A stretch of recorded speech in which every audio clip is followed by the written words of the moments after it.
پتہ ہے کیا، جب کوئی شخص آپ کو چھوڑ دے تو اس کا یہ مطلب نہیں کہ دنیا ختم ہو گئی، زندگی ختم ہو گئی اور اب آگے جینا ہی نہیں ہے۔ پتہ ہے کیا، جب ساری دنیا منہ پھیر لیتی ہے نا تو اس وقت بھی اللہ آپ کے ساتھ ہوتا ہے۔ تو اس لیے اپنے لیے نہیں تو اللہ کے لیے تو یہ زندگی جینی ہے نا، زندگی ختم تو نہیں ہوئی۔ کیوں نہیں سمجھتے؟ اللہ نے وقت مقرر کر رکھا ہے ہر چیز کا۔ اللہ تمہیں جس چیز کی حقیقت دکھا کر اسے تم سے دور کر رہا ہوتا ہے اس پر تمہارا گلہ کرنا بنتا ہی نہیں۔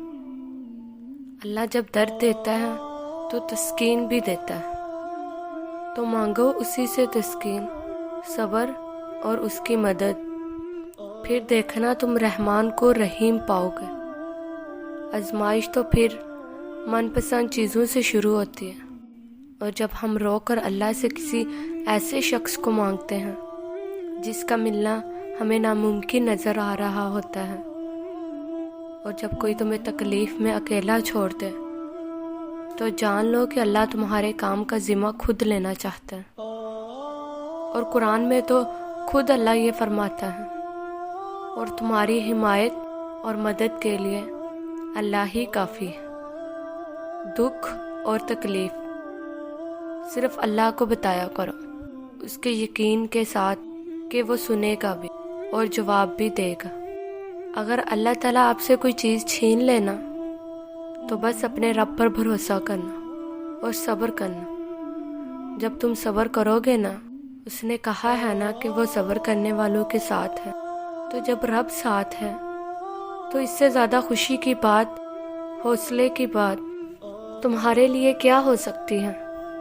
جب انسان لوگوں کی جگہ اپنے اللہ پر آنکھ بند کر کے یقین کرتا ہے تو اللہ کبھی اسے مایوس نہیں کرتا۔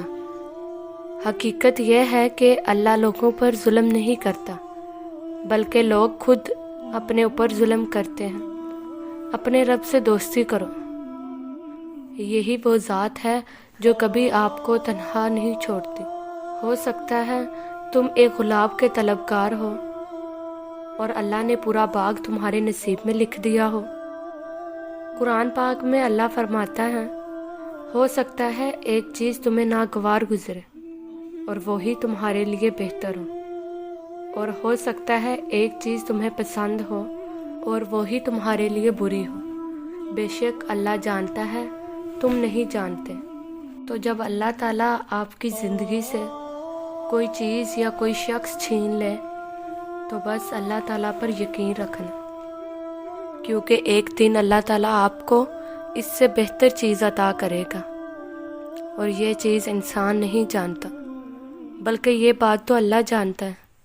اور سب کچھ اللہ کے سپرد کر دو، اور جس معاملے کو ہم اللہ کے سپرد کر دیتے ہیں اس پر بار بار سوچنا بھی ایمان کی کمزوری ہے۔